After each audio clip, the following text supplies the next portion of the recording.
Oh, look at all the turn on that guy. Woo! Smoked. Folks, we're back, and today we're checking out a distance driver. We've been on a long, arduous journey to try to find my distance driver of the future. And the one we're checking out today might be the one. We'll see. See how it flies. It's the MVP Photon. So the Photon has the numbers 11, 5, -1, 2.5. So it's kind of like MVP's answer to the Innova Wraith, where slightly lower speed distance driver. Gotta get my A-skips in before we get to driving here. Starting out with a par 4 across the water. Yeah, nice and straight flight there. I like that little hookup at the end.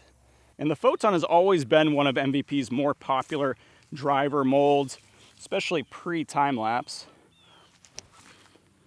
Never really been one of their more popular approach molds, but we'll make do. Now, if you watched my last video, my in the bag, or really any of my last few videos, you'll know that I've kind of been struggling with that distance driver slot.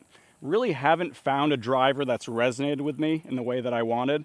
But there's a couple reasons why I think an 11 speed like the Photon might be more what I'm looking for. 398 foot par 3. Gonna go with the forehand here. Oh, don't hit that tree. Oh, hey, got through. A little envy upshot for our par.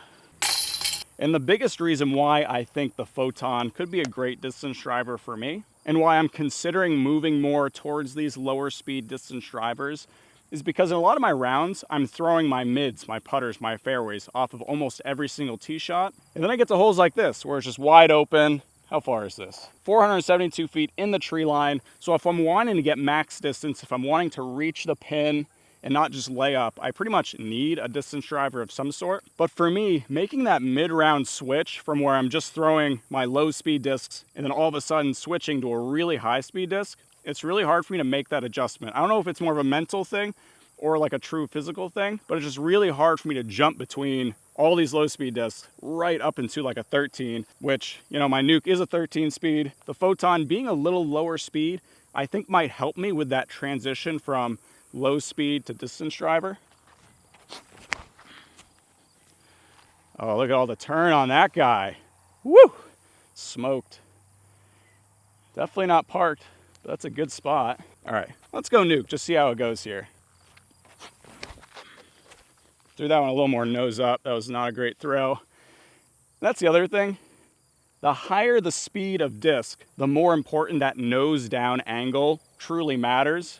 Whereas like if you're throwing those lower speed discs, mids, putters, you can have a higher nose angle and still get a nice flight. Distance drivers, not so much the case. So basically what I'm saying is that I think these slightly lower speed distance drivers like the Photon, the Wraith, are just gonna be easier to throw in general, both in getting the disc up to speed to get the full flight and in nose angle. I'm gonna approach with the matrix here.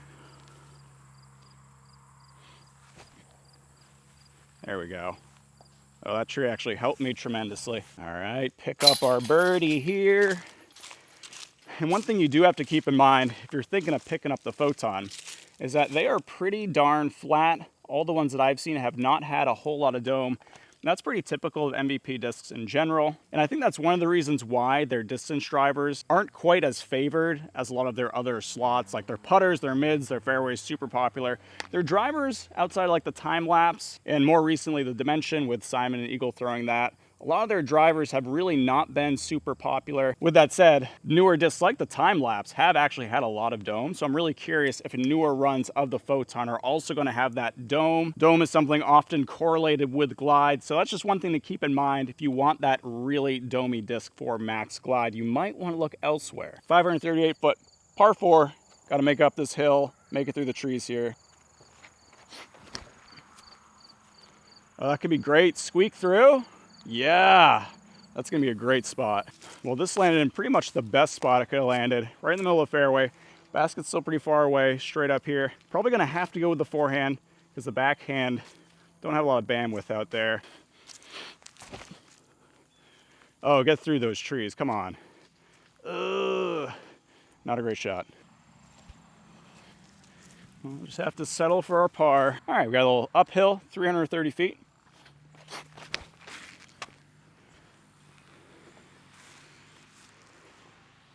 Don't really want to run this because we've got a cliffside back there.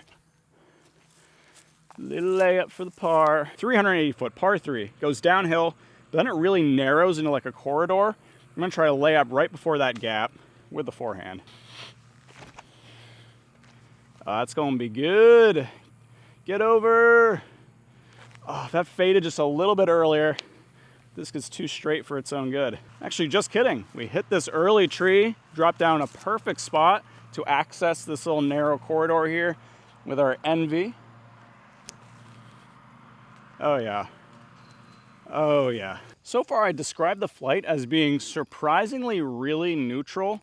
It's not really understable or like super overstable. And this is a great hole for a neutral driver because we're going straight down there, 555 feet, bend just a little bit to the right. But if we turn it early and we go right, we're in complete jail in this tree line. So we just want to go really straight. Oh, look at that. So straight, the nice hook up. Yeah, it's gonna leave us really nice. We got really fortunate that this did not skip up any farther because this leaves us a real nice spot for this approach. And still grab the bird with our Envy here. Yeah, let's get some fade, don't hit that. Woo! Nice. 248 feet uphill, curves to the left a little bit. Perfect for the Photon. Let's not mess this up. Oh yeah. Oh, that is in the bullseye, I think. Dang, look at this guy. Just a bread and butter Photon hole. All right, guys, that does it for the Photon. This is a disc that I really like. It definitely surprised me, though. It's definitely a lot straighter than I thought it would be. I thought it'd have a lot more turn, a lot more fade. Definitely does have a nice hook at the end. But yeah, just really straight in that mid-flight. Is it gonna make my bag, though? Not really sure. I kind of have to do some more testing, figure this guy out. I kind of was wanting something with more turn. With the Photon, I definitely have to start it on like an Anheuser angle to get that like full flight, get that full flex, where I really prefer throwing my distance drivers flat and still getting that turn and that fade. I'm just not as consistent with like the Anheuser angle, but of course you might really like that. You might throw a lot in the Anheuser angle, in which case you might really like the Photon. But it's a great disc. I definitely see why it's one of MVP's flagship drivers right now. Why a lot of pros are throwing it. I've seen James Conrad sling this guy around on coverage. Yeah, it's a great disc. So if you have any recommendations for me, though, for distance drivers, regardless of the speed, feel free to let me know down in the comments below because I need your advice. Go help me out. Also, if you have any questions about the Photon or anything else I talked about today, feel free to also drop that down below and I'll answer you. And if you enjoyed this video, please consider liking and subscribing. You can also follow me on UDisc community at Flying Fajita. And while you're at it, go check out this video's sponsor, Grow and Throw. Grow and Throw is a retailer here in Columbia, Missouri. You can also find them online at growandthrow.shop. They have a really nice selection of discs, a great staff. I get a lot of my discs from Grow and Throw. They got great stuff going on over there, so go check them out. So yeah, guys, that does it. Thanks for watching until the end. Really appreciate that. And as always, see you guys next time.